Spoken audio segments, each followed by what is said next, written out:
गुफ्तगू के आदाब बयान किए जाएंगे, गौर से सुन लीजिए। अल्लाह तबारक व तआला हमें अमल की तौफीक अता फरमाए।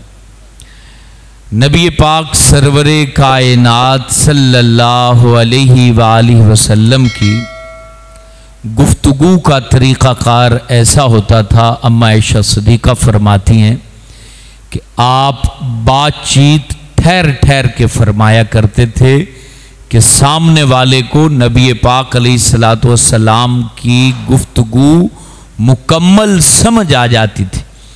तो ये गुफ्तगू का तरीक़ा है कि आपने किसी से कोई बात करनी है तो आपकी बात उसको मुकम्मल समझ आ जाए।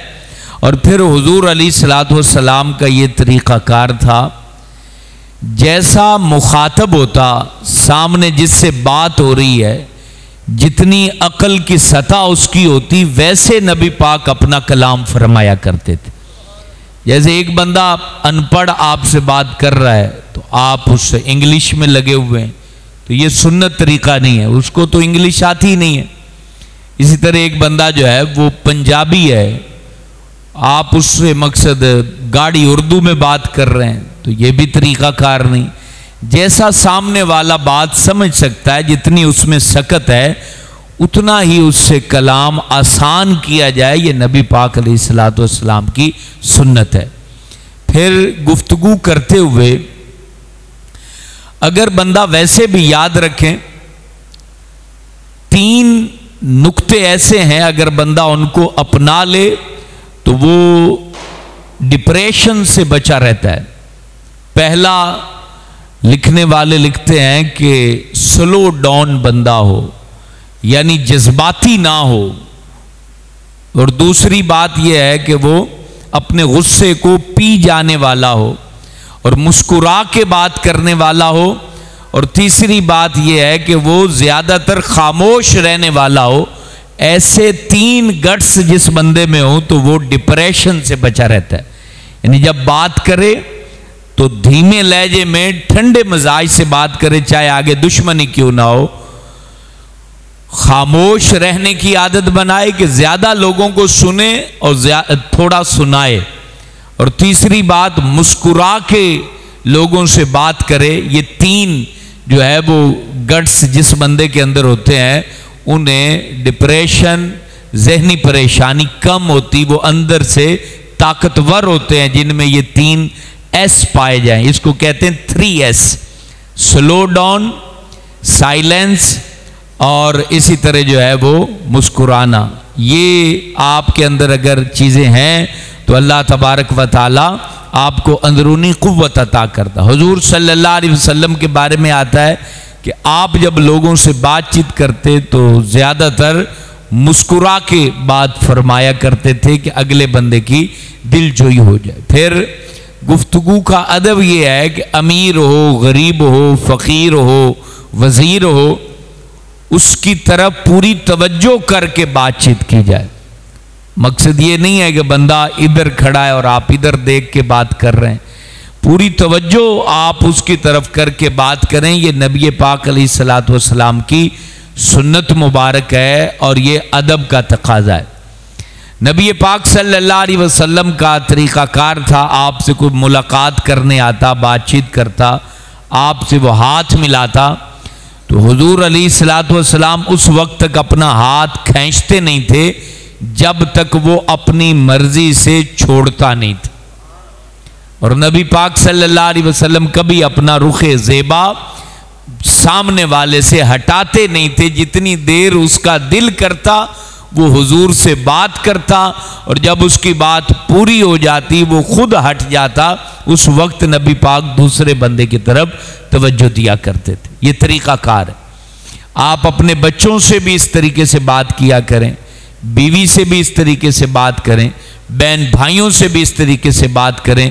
फिर आप देखिएगा आपके घर का माहौल कितना अच्छा हो जाता है। फिर जब आप बातचीत कर रहे हो तो ये तरीका है कि पहले अगले की पूरी बात सुन लें। ये हमारे यहाँ आदत नहीं है। मकसद पूरी बात नहीं सुननी, बस उसने शुरू किया है और इधर से हजरत वाला की तकरीर शुरू हो गई। तो तो उसकी बात पूरी सुने। बाज दफा ये है कि आप घर गए तो आपकी बीवी ने, बहन ने, माँ ने कोई बात अभी शुरू की है तो बस आपने सुना दी उसको।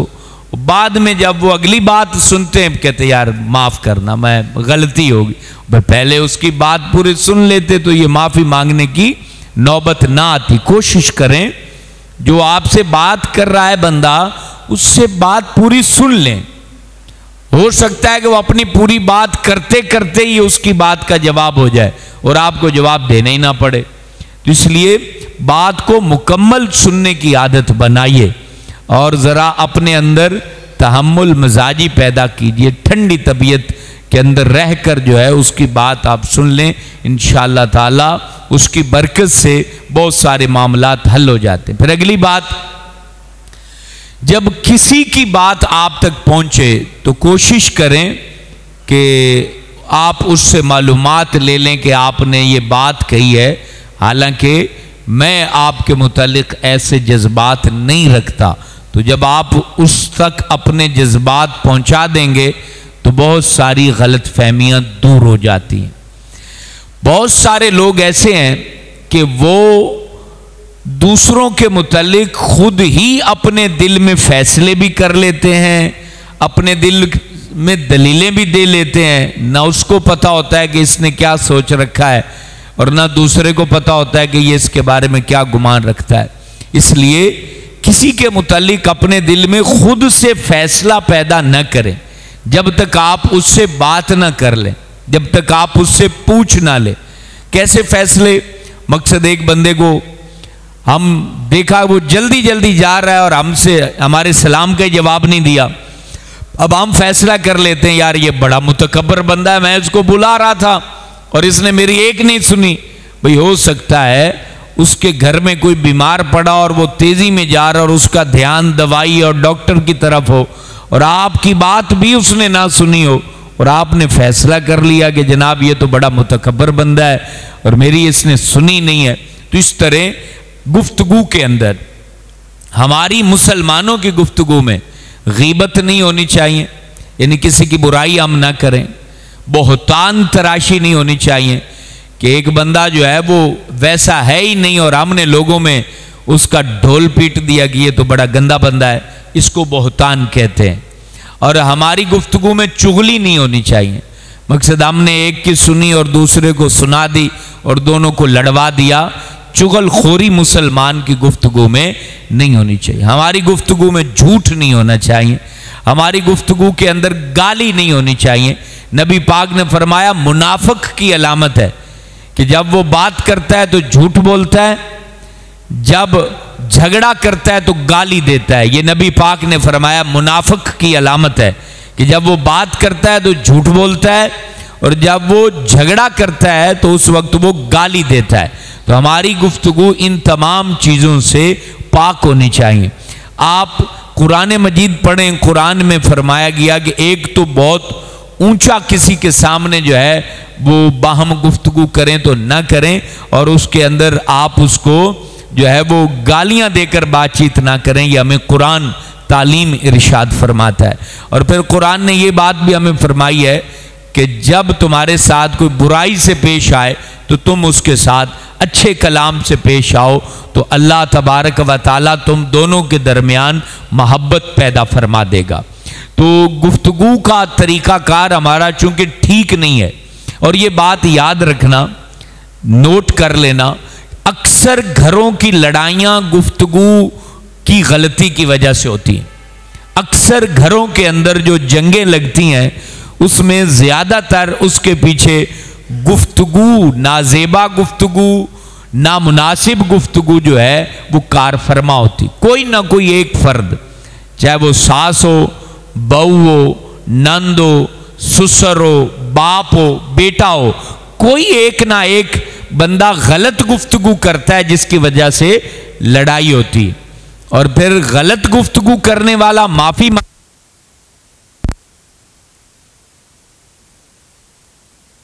कौन क्या होता है भाई, असी तो सच्चे हैं तो असी तो खरियां बांध हैं। वो जो खरी बांध हैं तो फिर हर ऐसे बहते हैं कि फिर नो सस की लड़ाई, झगड़ा, फसाद तो बाज़ दफ़ा ऐसा होता है, बल्कि फरमाया गया मोहब्बत कायम रखने के लिए झूठ बोला जाए तो वो जायज़ है।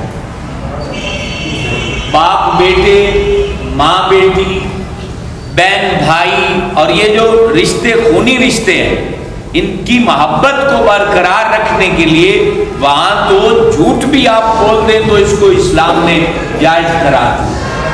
तो यहाँ जो है, जहाँ सच बोलना है वहाँ हम झूठ बोलते हैं, और जहाँ कुछ जो है वो पर्दा रखना है वहाँ हम साफ सुथरा सच बोलते हैं, ताकि आग लगे और ऐसी लगे कि जिसके अंदर मिट्टी का तेल भी और पेट्रोल भी। तो बाज़ जगहों पर सच नहीं बोलना भाई। आपने मिसाल के तौर पर एक बंदे का ऐब आपको पता चल गया, अब उसका तरीका गुफ्तगू क्या है, आप उसको कह दें कि यार तू तो शादीशुदा और क्या हरकत कर रहा है, उसको समझा दें। अच्छा, वही बात आपने उसके घर में बता दी तो जाहिर सी बात आपको तलाक तक बात पहुंच गई। समझाना उसको था, समझा उसकी बीवी को दिया, अब तो तलाक़ें होंगी ना। अब इसी तरीके से जो है वो बाद औक़ात दो भाई होते हैं, एक भाई कहीं बैठ के अपने भाई की ग़ीबत कर रहा हो, अब तरीकाकार क्या है, उसको समझाओ कि भाई वो तेरा भाई है और भाई की ग़ीबत नहीं करते हैं, बल्कि किसी की भी नहीं करते हैं, वो तेरा खून है, और खून के बारे में तुम यहाँ मार्केट में बैठ के उसकी बातें कर रहे हो। अब ये उसको समझाना, लेकिन ये मुसलमान ने समझाया किसको, उसके घर में जाके उसके भाई से चाय भी पी और फिर उसके भाई की ग़ीबत कर दी उसके सामने, चाय भी उसी के घर की पी और फिर बोतल भी पी ली, सारा कुछ खा पी के, और फिर कहा कि यार बात बड़ी अजीब सी है, लेकिन क्या करूं, तेरी मोहब्बत अंदर ठाठे मार रही है, तुझे ना बताऊं तो सुकून नहीं आता।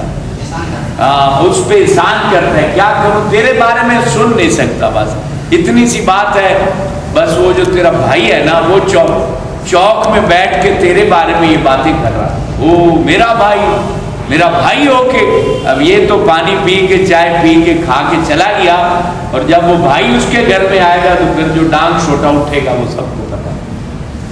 तो जहां सच बोलना है वहां सच नहीं बोलते। सच कहाँ बोलना है, अपने बारे में बोलो ना सच। कोई हमसे पूछे कि तू कैसा है, तो फिर लिस्ट गिनवा के सुना कि तू कैसा है।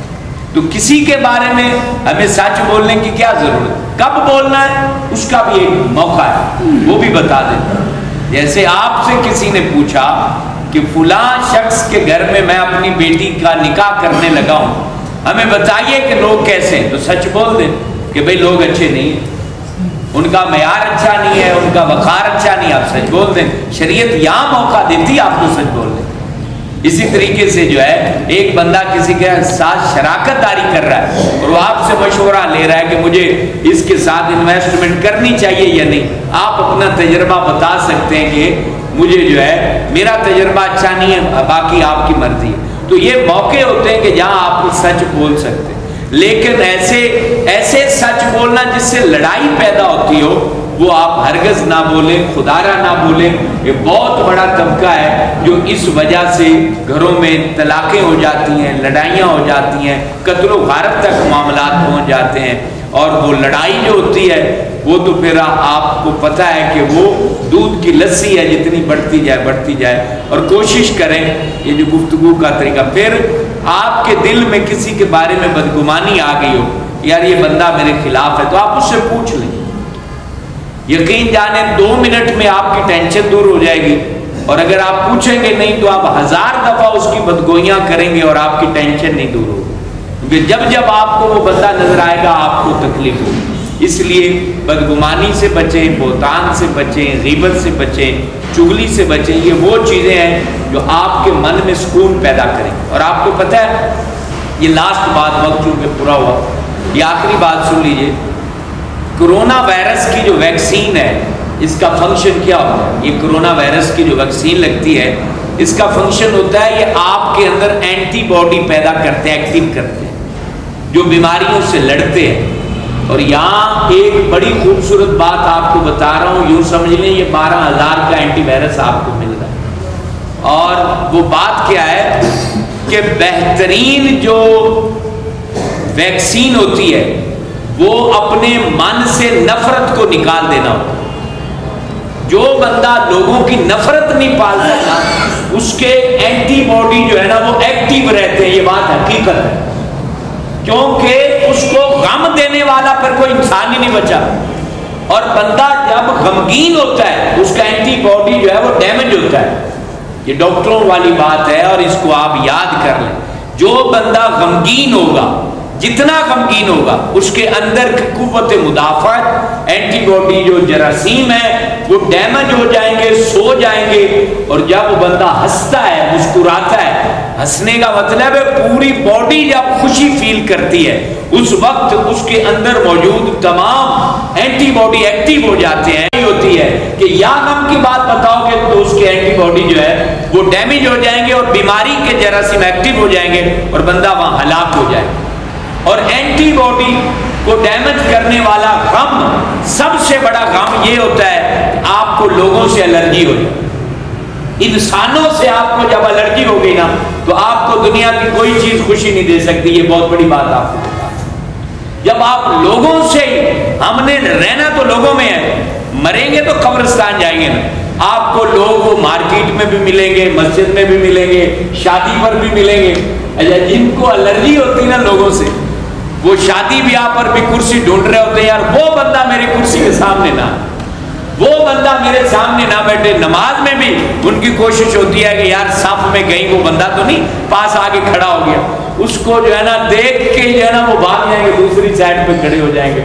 शादी ब्याह पे भी यही मुसीबत। वो कहेंगे, इरशाद आली इरशाद फरमाएंगे कि फलां बंदा तो तुम्हारी दावत में नहीं आ रहा, वो आ रहा है तो हम नहीं भाई आएंगे, हम नहीं आएंगे, वो आ रहा है तो हम नहीं आएंगे। सारी जिंदगी वो लोगों से एलर्जिक रहने वाला बंदा गमगीन रहता है, और गमगीन बंदा कभी भी अंदर से ताकतवर नहीं होता। इसलिए लोगों की नफरत दिल से निकाल दो, खुश रहो, हंसते मुस्कुराते रहो। जो 70-80 साल 60 साल रब ने दिए हैं, इसको एंजॉय करो भाई। खुश ना रहो, खुश होके रहो। और गम रखना भी है तो मदीने का गम रखो, मदीने का गम रखो। लोगों का गम क्यों रखते हो कि इसने कपड़े अच्छे पहन लिए, इसने गाड़ी अच्छी ले ली, इसकी दुकान पे गाहक ज्यादा आ गए, उस बंदे का पुत्र डॉक्टर बना लिया, फलाना नौकरी ले लिया, वो उस महल्ले वाले ने तो मस्जिद सोनी बना ली, उस बना लिया। देखो, दीन के अंदर भी बंदा गमगीन हो जाता है। तो ये चीजें आपको बता रहा हूं जो दुनिया और आखिरत के हवाले से आपको मजबूत करेंगी। इसलिए कोशिश करें अपनी जात के अंदर खुशियां पैदा करें, मजबूती पैदा करें। ये चंद दिन रह गए हैं और इन बातों को दिलों में महफूज करें। हो सकता है बाद में आपको अशफाक ना मिले, जिंदगी का कोई पता नहीं होता ना। तो अल्लाह तबारक व तआला हमें जो है वो दीन की इन बातों को अपने दिल के गुलिस्तान के अंदर सजाने की तौफीक अता करे। और आज रात ख़त्म कुरान मजीद है, अल्हम्दुलिल्लाह रब्बिल आलमीन। कुरान मजीद अलहम्द से वन्नास तक आज मुकम्मल हो जाएगा। तो आप सब दोस्तों को दावत है कि तरावी की नमाज, आज वैसे थोड़ा टाइम लगेगा भाई, जो टाइम की वजह से नहीं आते तो आज टाइम थोड़ा लगेगा, 20-25 सूरतें होंगी। तो आप मेहरबानी करें, तरावी यहाँ पढ़ें, अपने साथ दोस्तों को भी लाएं। और मस्जिद के अंदर लैलतुल क़द्र की रात है, जिस रात लोहे महफूज से कुरान आसमान दुनिया पर नाजिल हुआ। ये कुरान लोहे महफूज से आसमान दुनिया पर एक दफ़ा नाजिल हुआ है, और वो लैलतुल क़द्र में नाजिल हुआ है। और फिर आसमान दुनिया से हजूर के दिल पर जो है वो 23 साल में नाजिल हुआ है। तो आज की रात कुरान का नुज़ूल की रात है। तमाम दोस्त मस्जिद सिद्दीक़ अकबर में भरपूर शिरकत करें, अच्छे अंदाज से शिरकत करें, हुफ़ाज़ की खिदमत भी करें, इनको तहफ़ भी पेश करें। कुरान की वजह से, कुरान की शौक़ और मोहब्बत की वजह से आपने ये करना है और इसकी बरकतें पानी है। और इंशाअल्लाह रात तरावी के बाद हुफ़ाज़ की खिदमत होगी, 2 नातें होंगी, चंद मिनट का बयान होगा, उसके बाद सलातो तस्बीह पढ़ी जाएगी और इंशाअल्लाह फिर ज़िक्र होगा। और लैलतुल क़द्र की अजीम रात में इज्तिमाई दुआ भी होगी और ये सिलसिला रात जारी रहेगा। आप सबको दावत पेश की जाती है कि आप अपने इलाके में दोस्तों को दावत दे के अपने साथ लाएं। अल्लाह आपको मुझको बरकतें अता फरमाए, आमीन। अल्लाहुम्मा सल्ली अला मोहम्मद मादनिल जूद वल करम व अला आलिही व सहाबिही व अहल बैतिही व बारिक वसल्लम। परवरदिगार आलम, रमज़ान करीम हमसे रुखसत होने को है, मेहरबानी फरमा, करीमा करम फरमा, हमारी बख्शिश फरमा। ये 12-15 मिनट का दर्स दीन सीखने के हवाले से मौला पूरा महीना जारी रहा। बहुत सारे नमाजी रोज़ाना बैठते रहे। या अल्लाह, जितनों ने दीन सीखा सबके दिल रोशन फरमा दे। मेरी बातचीत किसी को बुरी लगी हो या मेरे कोई लफ्ज़ कोई जुमला बतकाज़ा बशरियत मैंने गलत बोल दिया हो तो परवरदिगार मुझे भी माफ़ फरमा और मेरे भाइयों के दिलों से वो गलती को माफ़ फरमा दे।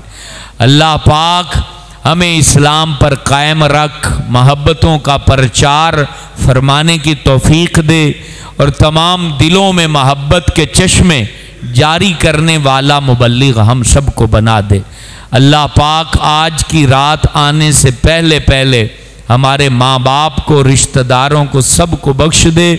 जिन्होंने मस्जिदें आबाद की तो उनके दिल आबाद फरमा दे। आमीन या रब्बल आलमीन। सल्लल्लाहु अलैहि हबीबी मोहम्मद।